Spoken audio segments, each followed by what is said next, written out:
कि तेरी मृत्यु का कारण मैं बनूंगा। कौन था वो? बाली। बाली का नाम सुना है? सुग्रीव का भाई।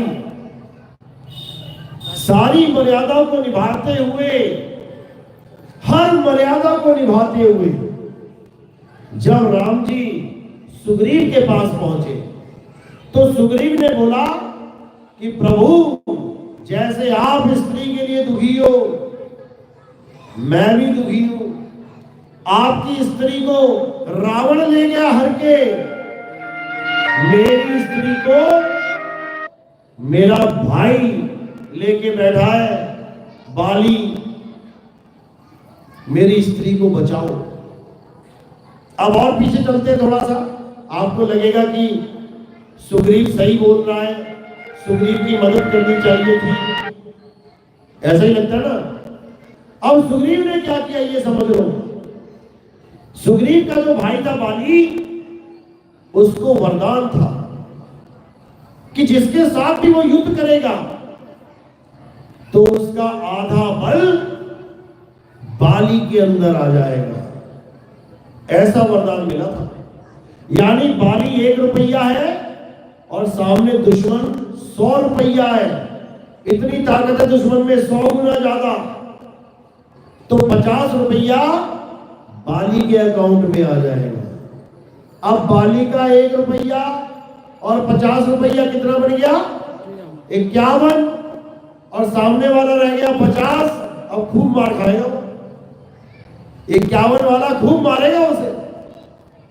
अब सुग्रीव को यह पता भी था कि मेरा भाई किसी के साथ भी युद्ध करेगा तो वो जीतेगा। वरदान ही ऐसा है। अब एक बार राक्षस के साथ युद्ध हुआ बाली का, और बाली गुफा में चला गया राक्षस को मारने। 3 महीने तक युद्ध चलता रहा अंदर। सुग्रीव बाहर बैठा रहा। गुफा में से खून की धार निकली और सुग्रीव ने क्या सोचा कि लगता है भैया मारे गए, और जाकर अपने भाई के राज पे, राजगद्दी पे जाके बैठ गया। अच्छा किया या बुरा किया? अच्छा किया किसको लगता? हाथ खड़ा करो। बुरा किया किसको लगा? हाथ खड़ा करो। ये विवेक है। जब खून की धार आई गई तो थोड़ी देर और इंतजार कर लेता, पता लग जाता कि कौन निकल रहा है बाहर। जबकि पता भी है कि बाली के पास आधा बल आ जाता है। जिसको रावण रावण कहते हो, कहते शनि देव को उल्टा लटका दिया रावण ने। बड़ा बड़ा पराक्रमी था, ऐसा था वैसा था। बाली ने 6 महीना, कितने? 6 महीना उस रावण को अपनी कांख में दबा के रखा था, अपनी बाह में दबा के रखा उस रावण को 6 महीना। अगर एक बार रावण को पता लग जाता ना कि राम जी ने बाली को आदेश दिया है कि रावण को पकड़ के लेके आओ, पैर कांपने लग जाते उसके। इतना बड़ा युद्ध होता ही ना। लेकिन सुग्रीव ने अपने भाई को धोखा दिया और उसकी बीवी, उसका राज हथिया लिया। अब राम जी को जब ये स्टोरी पता लगी तो राम जी को उसका साथ देना चाहिए था या नहीं?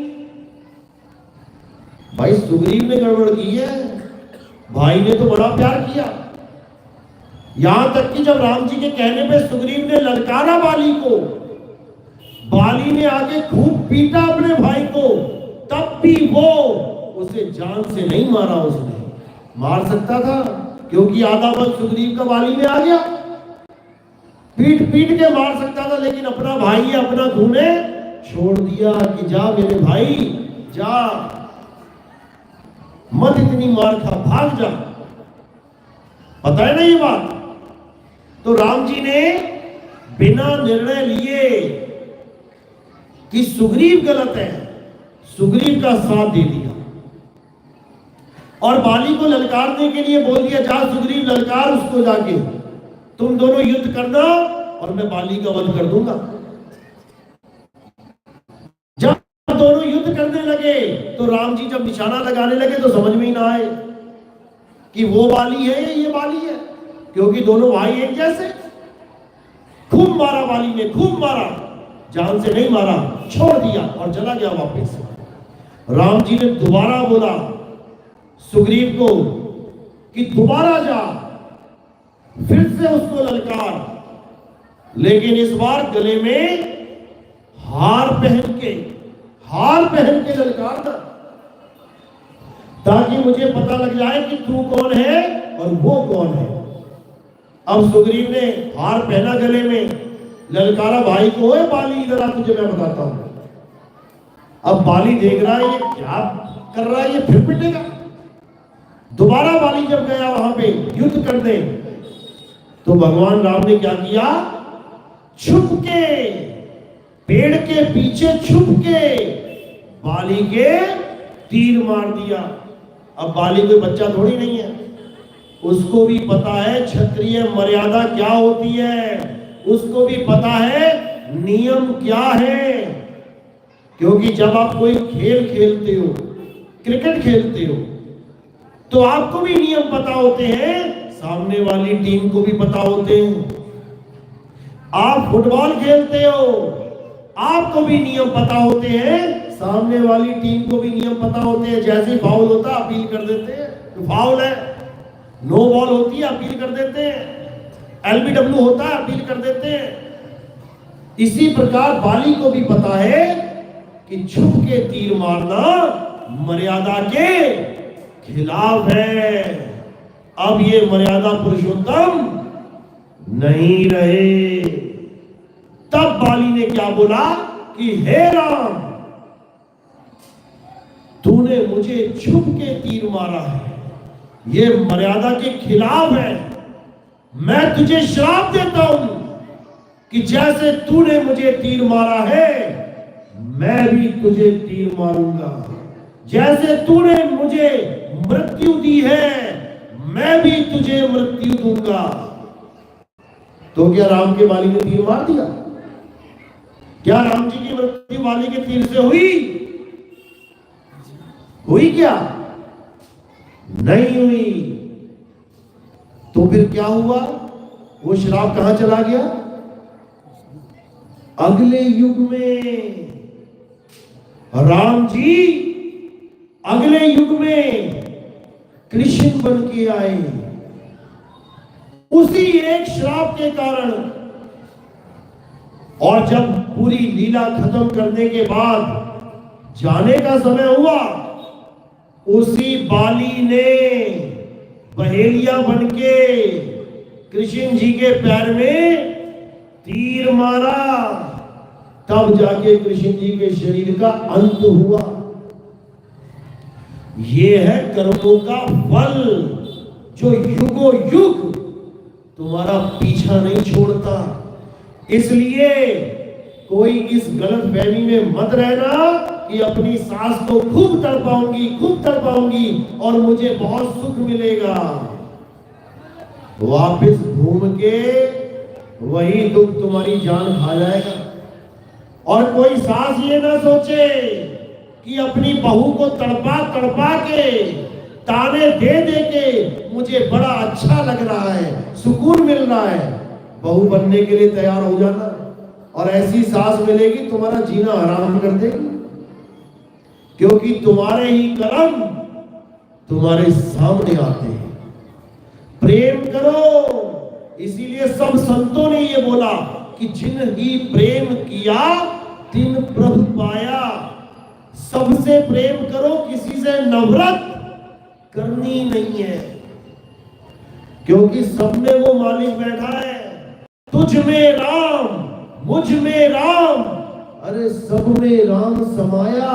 और सबसे कर लो प्रेम, जगत में कोई नहीं पराया। प्रेम करना सीखो। जब तुम प्रेम करने लग जाओगे, तब तुम्हारे अंदर एक ऐसी ताकत आ जाएगी। क्यों आएगी ऐसी ताकत? क्योंकि तुमने अपने ईर्ष्या, द्वेष, जलन, क्रोध इस ताकत को कन्वर्ट कर लिया किसमें? प्रेम में। क्योंकि ताकत कभी मरती नहीं है, एनर्जी कभी खत्म नहीं होती, केवल बदलती है, केवल बदलती है। तो अब जो एनर्जी लगाते थे तुम क्रोध करने में, पाप करने में, अब वो एनर्जी कहां चली गई? लोगों से प्रेम करने में, लोगों का भला करने में। देखो कितने बड़े बड़े एनजीओ चल रहे हैं, लोग भला कर रहे हैं लोगों का। इतनी ताकत आ रही है, सुबह से लेकर शाम तक लोगों के भलाई का काम चल रहा है। ये ताकत कहां से आ रही है? क्योंकि उन्होंने अपने सारे विकारों की ताकत बदल दी अपनी प्रेम की ताकत। तो इसीलिए सबसे पहले प्रेम करना सीखो सब जीवों से। कोई बकरी का बच्चा है तो मार के मत खाओ उसको, प्रेम करो। मुर्गी का बच्चा है, प्रेम करो जैसे तुम अपने बच्चों से प्रेम करते हो। वो भी किसी का बच्चा है, तुमने गर्दन काट दी। अपना बच्चा बीमार हो गया, तुमने बकरे की गर्दन काट के माता को चढ़ा दिया। बताओ, अपना बच्चा इतना प्यारा और दूसरे के बच्चा तुमने गला काट दिया उसका। अब तुम्हारा भी गला कटेगा, तुम्हारे बच्चे का भी गला कटेगा, कोई बचाने वाला नहीं होगा। इसीलिए संत महात्मा सबसे पहले कर्मों पे वार करते हैं। तुम्हारे कर्म ही बदल देते हैं, और जैसे तुम्हारे कर्म बदले, धीरे धीरे धीरे प्रकृति तुम्हें प्रेम देने लग जाती है। सास बहू कभी प्रेम करके देखना आपस में, तुम्हारा ऐसा सुंदर घर बन जाएगा कि लोग जलेंगे तुमसे। याद रखना, पड़ोसी ही कान भरते हैं सास के और बहू के। तेरी सास ऐसा कह रही थी तेरे बारे में। अब एक बार भी कन्फर्म नहीं करेगी बहू कि माता जी क्या सच में ऐसा बोल रही थी। दिल में जहर पाल लेगी, अरे मेरी सास तो बड़ी खड़ूस है, ये तो बाहर मेरी बड़ी बदनामी करती है, भले बेचारी तारीफें करके आई हो। ये पड़ोसी भी घर तोड़ने का बहुत बड़ा कारण है। हमेशा घर वाले बुरे नहीं होते, ये पड़ोसी भी बहुत बुरे होते हैं। जब तुम्हें सुखी नहीं देख पाते, वैसे तो सब मालिक के जीव है, लेकिन जब साजिश करने लगते हैं, षड्यंत्र करने लगते हैं, फिर नहीं देखते हैं कि घर का क्या हाल होगा। कहो 2 महीने में तुम्हारा तलाक करवा दें, कहानी भर भर के। इसलिए सबसे बढ़िया मंत्र क्या है कि सुनो सबकी और करो मन की। ये दुनियादारी का फार्मूला है कि अपने मन का करो। जब संत महात्मा की शरण में आ जाओगे तो सुनो सबकी और करो सत्य की। जो सत्य है बस वही करना, सत्य के अलावा कुछ मत करना। तो पहले तुम्हारे कर्म साफ करेंगे, यानी तुम्हारी तन की शुद्धि होगी। उसके बाद मन की शुद्धि होगी, तुम्हारा मन भी बदलेंगे संत महात्मा। ऐसा नहीं केवल तन ही साफ करेंगे कि तुम्हें नहलाना धुलाना सिखा देंगे कि सुबह तड़के 4 बजे उठ के नहा लो और भगवान की बंदगी करो और घंटी बजाओ और मंदिर जाओ। ये काम नहीं है संतों का। उसके लिए साहिब ने बोला कि नहाए धोए क्या हुआ, और जो मन मैल न जाए, मीन सदा जल में रहे, धोए बास न जाए। तुम केवल नहा धो के बढ़िया कुर्ता पैजामा साफ पहन के, 5 सुपारी खा के, 2-4 घंटियां बजा के, 2-4 नाम जप के सोच रहे हो मैं तो बहुत बड़ा ज्ञानी बन गया, मैं तो बहुत बड़ा भगत बन गया, और मन में छल है, कपट है, ईर्ष्या है, द्वेष है, राग है, तो कुछ होने वाला नहीं है। अब करना क्या है? तन के साथ मन को भी बदलना है। मन कैसे बदलेगा? मन लज्जत का आशिक है। मन जहां भी सुख मिलता है ये वहीं भागता है। अब तुम्हारे पास 2 प्रकार के सुख है, आनंद है, उनका निबेड़ा कर लो। एक सुख है दुनियावी सुख जो कुछ पल के लिए होता है, और एक सुख है महासुख जो सदा के लिए होता है, जिसको परम आनंद कहते हैं। दुनियावी सुख थोड़े पल के लिए, 2 सेकंड, 5 सेकंड, 10 सेकंड, 1 दिन, 2 दिन, 10 दिन, 1 महीना, 2 महीना, 2 साल, कभी ना कभी खत्म होंगे। और जो असली आनंद है वो तुम्हारे मरने के बाद भी खत्म नहीं होगा, तुम्हारे शरीर छोड़ने के बाद भी खत्म नहीं होगा। कौन सा आनंद है वो? साहिब कह रहे, जिस मरने से जग डरे मेरे मन आनंद, और मरने पर ही पाइए पूर्ण परमानंद। वो ऐसा आनंद है कि जीते जी तो आनंद में रखेगा ही, और जब मर जाओगे तब और ज्यादा बढ़ जाएगा। ऐसा बढ़ेगा कि कभी खत्म ही नहीं होगा। कौन सा आनंद है वो? सत्यचित आनंद। नाम सुना होगा, सत्यचित आनंद, जिसको जल्दी जल्दी में बोल देते हैं लोग सच्चिदानंद। भगवान बना दिया सच्चिदानंद को। सच्चिदानंद को भगवान बना के जयकारे लगवा दिए लोगों ने, इन अज्ञानियों ने। कहते जय सच्चिदानंद। अरे वो कोई भगवान थोड़ी नहीं है कि जय सच्चिदानंद। सच्चिदानंद 3 शब्दों का मेल है, सत्य चित आनंद। अब ये है क्या? सत्य का मतलब है परम सत्ता, जिसको सत्य शब्द कहते हैं। चित्त का मतलब है तुम्हारी सूरत, जो संसार में फंसी है, इसीलिए दुखी है। सत्य कहां है? तुम्हारे पास है। सूरत कहां है? संसार में है। इसीलिए दोनों का मिलन नहीं हो रहा है। अगर दोनों का मिलन हो जाए तो ये बन जाएगा सत्यचित आनंद, जिसका कभी नाश होता ही नहीं है। तो सत्य तो अटल है और चित्त भटक रहा है, यानी सत्य तो अचल है, अडोल है, अबोल है, अकथ है, अकह है, अनाम है, और सुरता भटक रही है, फंसी हुई है। कहां पे? नाशवान संसार में। साहिब कह रहे सुरत फंसी संसार में, तासे पड़ गई दूर, सूरत बांध स्थिर करो, आठों पहर हुजूर। एक ही आदेश है बंदी छोड़ का, अगर तुम्हें समझ में आ जाए तो। आठों पहर के लिए एक ही संदेश है, और क्या संदेश है? सूरत बांध स्थिर करो। कहां करो? कहां करो? कोई दीवार में एलईडी लगा देता है, लाल बत्ती देखते रहो, देखते रहो, देखते रहो, मिल गया परमात्मा। कोई त्रिकुटी में ध्यान लगवा देता है, अंधेरे में देखते रहो, देखते रहो, देखते रहो, थोड़ा प्रकाश आ गया, मिल गया परमात्मा। कोई श्वासों में ध्यान लगवा देता है, आधी जाती श्वासों में ध्यान लगाते रहो, एक दिन श्वासा बंद हो जाएगी, मारे गए, मिल गया परमात्मा। कोई नाभि में ध्यान लगवा देता है।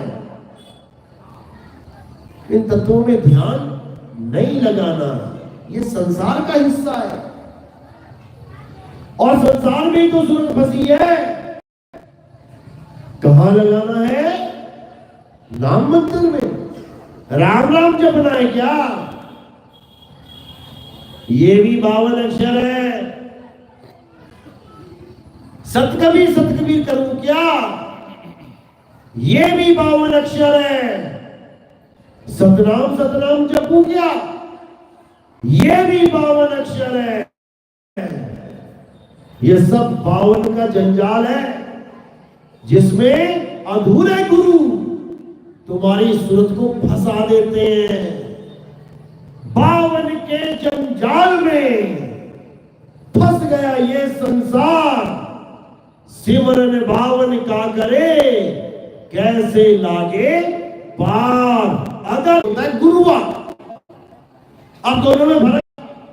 शिष्य आंख बंद करके यहां ध्यान लगाते हो ना त्रिकुटी में, ये अज्ञान है, छोड़ दो। साहिब कह रहे आंख ना मूंदो, कान ना रूंदो, तनिक कष्ट मत धारो, खुले नयन पहचानो हंस हंस सुंदर रूप निहारो।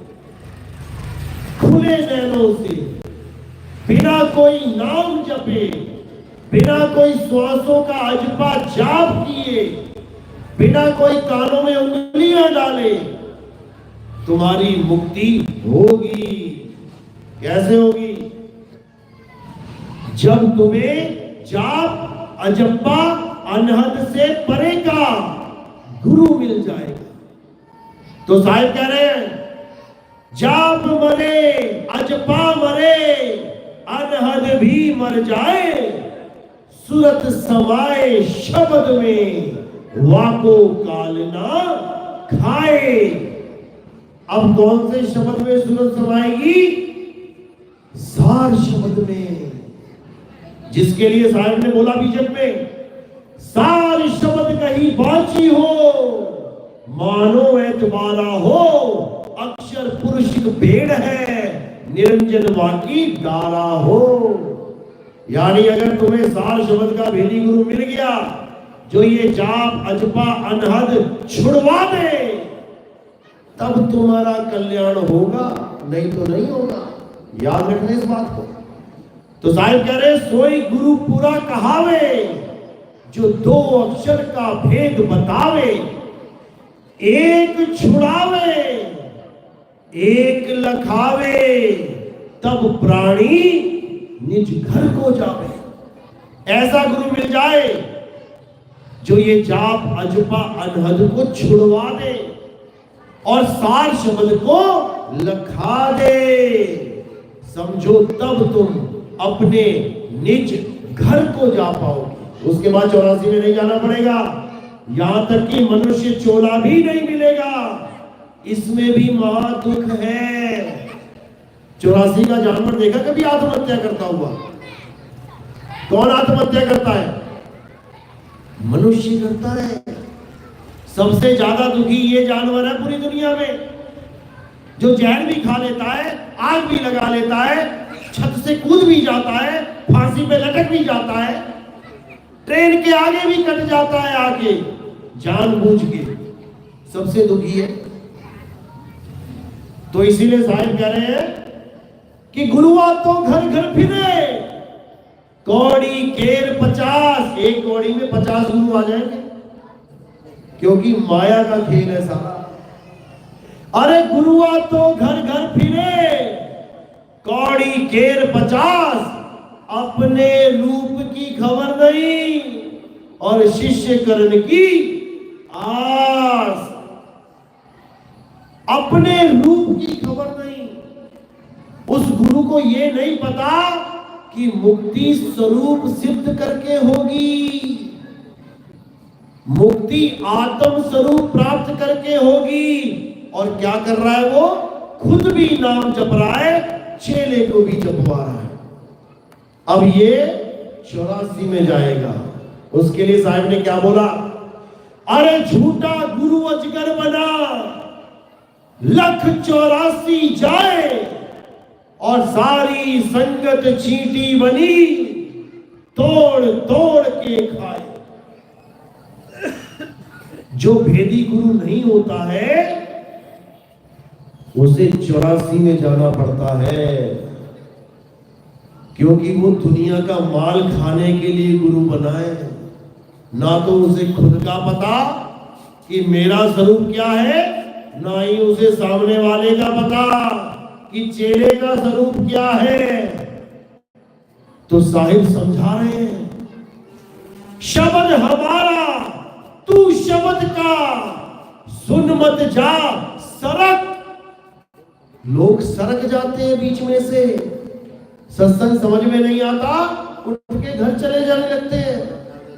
तो साहिब क्या है, वो क्या बोल रहे हैं समझो, शब्द हमारा तू शब्द का, अरे सुन मत जा सरक, जो चाहे निज रूप को तो शब्द ही ले परख। उस शब्द को परख ले जो तेरे गुरु ने तुझे दिया है।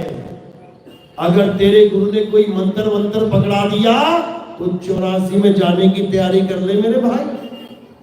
84 में जाना पड़ेगा, गुरु को भी चेले को भी। अच्छी तरह समझ लो, इसीलिए स्वरूप की बात हो रही है, आत्म स्वरूप की, मंत्र मंत्र की ज्ञान की बात नहीं है। जल में मीन प्यासी, मोहे देखत आवे हासी, आत्म ज्ञान बिना डर भटके, कभी काबा कभी काशी।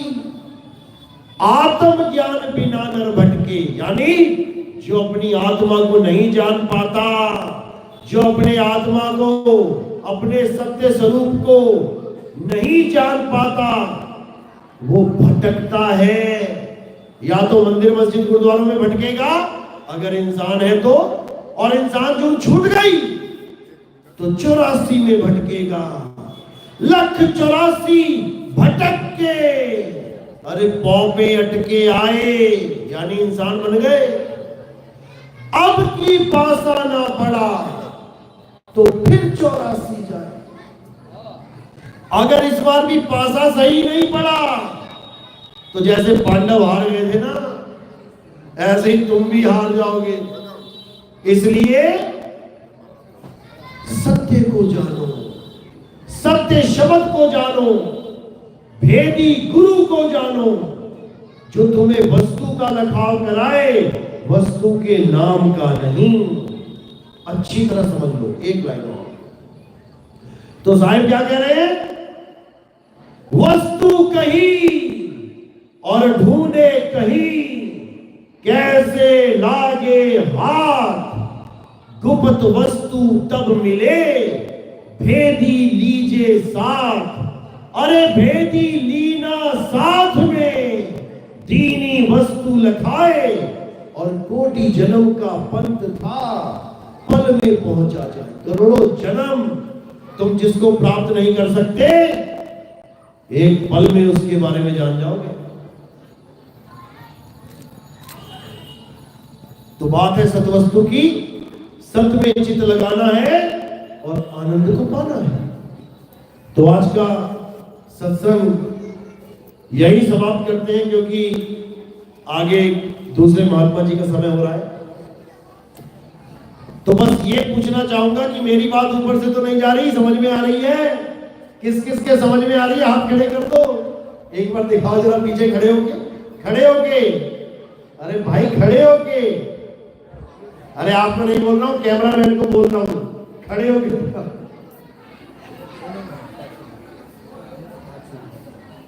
कैमरे में देखो क्या दिख रहा है।